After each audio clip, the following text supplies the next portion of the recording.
Hello दोस्तों, NTech science academy में आप सभी लोगों का स्वागत है। आज हम बात करेंगे कक्षा 10 गणित। इसमें देखेंगे विलोपन विधि और प्रतिस्थापन विधि। दो चर वाले रैखिक समीकरण युग्म में दो विधि से प्रश्न को हल कर सकते हैं। जिसमें पहला देखेंगे विलोपन विधि। प्रश्न है x माइनस वाई बराबर 4x plus 7y is equal to 30 यानी ये समीकरण नंबर 1 और ये समीकरण नंबर 2 है। तो विलोपन विधि क्या होता है देखेंगे। तो इसको बना लेते हैं समीकरण नंबर 1, इसको बना लेते हैं समीकरण नंबर 2। तो विलोपन विधि में क्या होता है, या तो x पद को या तो y पद को एक समान करके उसको क्या कर देते हैं, कटा देते हैं। जैसे x पद को एक जैसा कर देंगे, यहाँ पे जैसे 4x है तो इधर भी 4x कर देंगे, या इस y पद को इसको एक बराबर करके इसको घटा देंगे या जोड़ देंगे। तो जोड़ते कब हैं और घटाते कब हैं इसको हम लोग देखेंगे। सबसे पहले क्या करेंगे कि समीकरण को हम लोग एक जैसा बनाते हैं। देखिए समीकरण 2 में, ठीक है, समीकरण 2 में हम लोग क्या करेंगे कि इस या समीकरण नंबर 1 जो दिख रहा है या तो 4x हो जाए या तो 7x हो जाए। तो समीकरण 2 में क्या करेंगे हम लोग, या तो 7 से गुणा कर देंगे या तो 4 से गुणा कर देंगे। किसी एक पद को एक समान करेंगे। तो 4 से करेंगे तो x वाला पद समान हो जाएगा और 7 से करेंगे तो y वाला पद समान हो जाएगा। तो किसी एक पद को हम लोग समान कर सकते हैं। तो लिखेंगे समीकरण 2 में आपको जिससे लगे उससे गुणा कर दीजिए। हम यहाँ पे गुणा कर रहे हैं 4 से गुणा करने पर। तो समीकरण 2 में क्या करेंगे कि 4 से गुणा कर देंगे। पहला है समीकरण 4x plus 7y is equal to 30। अब इसमें क्या करना है, समीकरण 2 में 4 से गुणा करना है। तो यह हो जाएगा 4x minus 4y is equal to, इसमें भी 4 से गुणा होगा तो हो जाएगा 8। समीकरण नंबर 2। अब हम बोले हैं कि किसी एक पद को समान करके या तो उसको जोड़ देना या तो घटा देना। तो यहाँ पे देखिए ये 4x हो गया, इधर भी क्या हो गया 4x हो गया। तो कब जोड़ते हैं और कब घटाते हैं यहाँ पे देखेंगे। तो यहाँ पे देखिए कि दोनों चिन्ह क्या है, एक ही है। इधर भी क्या है प्लस है और इधर भी क्या है प्लस है। तो इसको हम लोग करेंगे घटाने पर। तो लिखेंगे यहाँ पे घटाने पर। देखिए घटाने पर क्यों कर रहे हैं, जब जोड़ेंगे तो इन जो दूसरा समीकरण दिख रहा है इसके चिन्ह को क्या करते हैं, बदलते हैं। तो जब जोड़ेंगे तो इस समीकरण को क्या करेंगे, नहीं बदलेंगे, इस समीकरण का चिन्ह नहीं बदलेंगे। लेकिन जब घटाएंगे तो इस जो समीकरण जो दिया है उसको हम लोग क्या कर देंगे, बदल देंगे। तो ये प्लस है तो क्या हो जाएगा, माइनस हो जाएगा। ये माइनस है तो क्या हो जाएगा, प्लस। उसी तरह ये प्लस है तो क्या हो जाएगा, माइनस हो जाएगा। फ़र्क यही होता है, जब घटाने पर लिखते हैं तो इस समीकरण को क्या कर देते हैं, बदल देते हैं, चिन्ह को बदल देते हैं। और जोड़ने पर लिखते हैं तो समीकरण को नहीं बदलते हैं। देखिए जब यहाँ पे माइनस पहले से रहता है, -4x रहता है, तो हम लोग क्या करते हैं इसको कि जोड़ने पर कर देते हैं, तब इसको समीकरण चेंज नहीं करते हैं। देखिए अब यहाँ पे क्या हो जाएगा 4x, यहाँ पे क्या हो जाएगा -4x। तो इसको घटाएंगे तो क्या हो जाएगा 0। अब यहाँ पे देखिए 7 और 4 कितना हो जाएगा 11। ये दोनों संख्या प्लस इसीलिए प्लस होगा। तो 11y बराबर, अब 30 में से 8 घटाएंगे तो क्या हो जाएगा हम लोगों का 22। 30 में से 8 घटाएंगे तो क्या हो जाएगा 22। ये संख्या बड़ी है, प्लस है तो क्या लगा देंगे प्लस। तो y बराबर मिल जाएगा, y बराबर 22/11। तो 11 का जब 22 में गुणा कर देंगे, भाग दे देंगे तो क्या हो जाएगा 2। तो y बराबर क्या मिल गया हम लोगों का, y बराबर 2। y बराबर 2। अब क्या करेंगे कि y का मान समीकरण 1 या 2 में रख देंगे। ठीक है, किसी में भी रखिए उसका मान वही आएगा। तो समीकरण 1 या 2 में रख देंगे, किसी भी में रख देंगे। तो समीकरण 1 में रखने पर, ठीक है, y का मान समीकरण 1 में रख देंगे। तो समीकरण 1 क्या दिख रहा है, 4x + 7y इजकल टू 30। ठीक है, समीकरण नंबर 1 है। चलिए इस समीकरण 2 में भी रख के हम दिखा देंगे। तो समीकरण 1 में क्या रखेंगे कि y का मान 2 रखेंगे, तो 4x + 2 इंटू वाई का मान क्या रखेंगे 2, फिर यहाँ पे 7 है, बराबर कितना हो जाएगा 30। तो 4x + 7 का 2 में गुणा करेंगे तो 14 हो जाएगा, बराबर 30। अब तो 4x इजकल टू 30, ये प्लस में उधर जाएगा तो माइनस में हो जाएगा,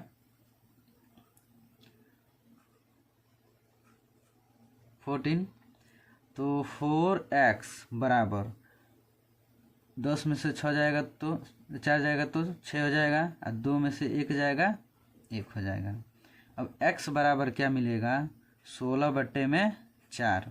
अब 4 का इसमें भाग देंगे तो x बराबर क्या मिल जाएगा 4। अब देखिए इसमें हर बार क्या करना होता है कि x और y का मान निकालना होता है। तो ये हम लोगों का हो जाएगा y का मान, ये हो जाएगा x का मान। देखिए यहाँ पे क्या रखे हैं कि y का मान समीकरण 1 में रखे हैं, 2 में भी रखेंगे तो क्या आएगा कि y का मान 4 आएगा। चलिए यहाँ पे रख के दिखा देते हैं। तो 2 हम लोगों का समीकरण क्या है 4x - 4y इजकल टू 8।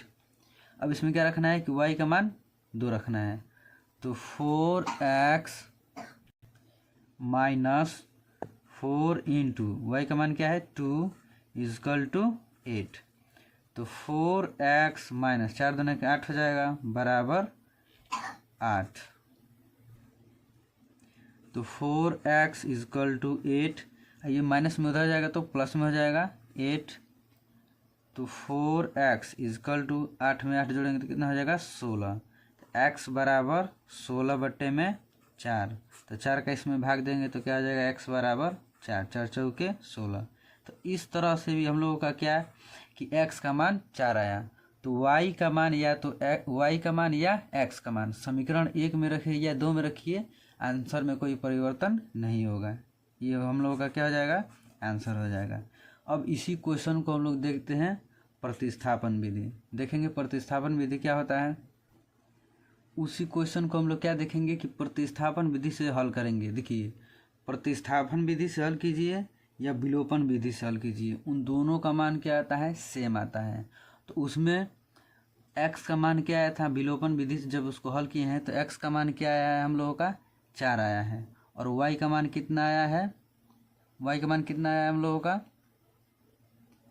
तो 2 आया है। y का मान क्या आया है 2 आया है। विलोपन विधि में जब हम लोग हल किए हैं तो x का मान क्या आया है 4 आया है, और y का मान क्या आया है 2 आया है। इसको प्रतिस्थापन विधि से भी हल करेंगे तो क्या आएगा यही आंसर आएगा। चलिए इसको सॉल्व करते हैं।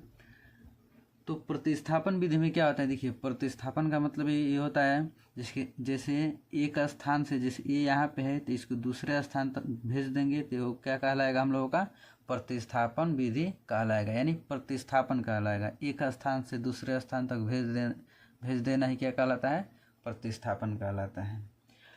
तो प्रश्न को देखते रहिए और लाइक कमेंट करते रहिए, इससे क्या होता है कि हम लोगों को प्रोत्साहन मिलता है कि बच्चों को ये समझ में आ रहा है। चलिए क्वेश्चन देखते हैं। इस समीकरण में या तो समीकरण नंबर 1 से या समीकरण नंबर 2 से या तो x का या तो y का मान निकाल करके हल करना ही क्या कहलाता है प्रतिस्थापन विधि कहलाता है। चलिए इसको करके समझते हैं।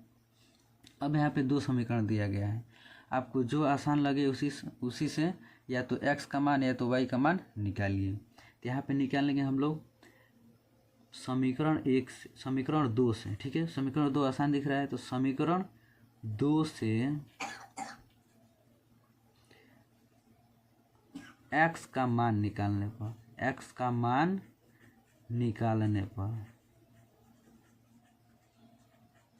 ठीक है x का मान निकालेंगे तो x इधर रहेगा x बराबर, अब देखिए ये माइनस में उधर जाएगा तो क्या हो जाएगा प्लस में हो जाएगा। प्रतिस्थापित कर रहे हैं तो माइनस में है तो उधर जाएगा तो क्या हो जाएगा प्लस में हो जाएगा। तो ये जगह y अब प्लस, ये प्लस में इधर रहेगा तो प्लस में है, बराबर के उधर है तो प्लस में है तो ये प्लस में रहेगा 2। अब ये x बराबर क्या निकल गया 2। अब क्या करेंगे कि जो x का पद दिख रहा है यानी समीकरण समीकरण देखिए क्या किए हैं कि समीकरण 2 से हम लोग x का मान निकाले हैं। तो जब समीकरण 2 से x का मान निकाले हैं तो समीकरण 1 में रखेंगे। तो समीकरण 1 में x का मान रखने पर क्या करेंगे कि समीकरण 2 से जब x का मान निकालने हैं तो 2 से समीकरण निकालने हैं तो क्या करेंगे कि उस x का मान समीकरण 1 में रखेंगे। ठीक है, तो समीकरण 1 क्या है हम लोगों का 4x + 7y = 3। अब क्या करेंगे इसमें x बराबर y + 2 रखेंगे।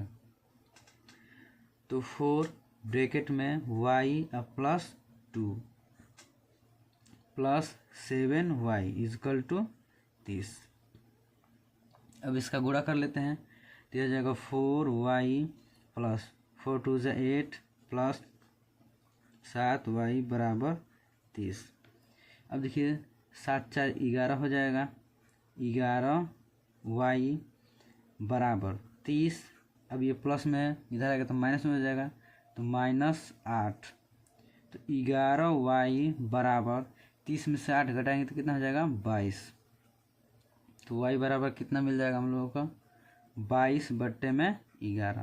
तो 11 दूनी के 22। तो y बराबर क्या मिल जाएगा 11 दूनी के 22। y बराबर क्या मिल जाएगा 22। मैं बोला था ना कि प्रतिस्थापन विधि से कीजिए या विलोपन विधि से कीजिए, उसका मान क्या आएगा सेम है। देखिए यहाँ पे क्या है y का मान कितना है 2, और विलोपन विधि में भी किए हैं तो y का मान क्या आया है 2।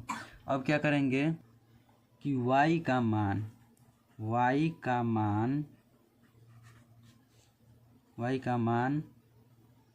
समीकरण, इसको समीकरण 3 बना लेते हैं। देखिए जब इसमें रखेंगे तो x का मान ऑटोमेटिक मिल जाएगा।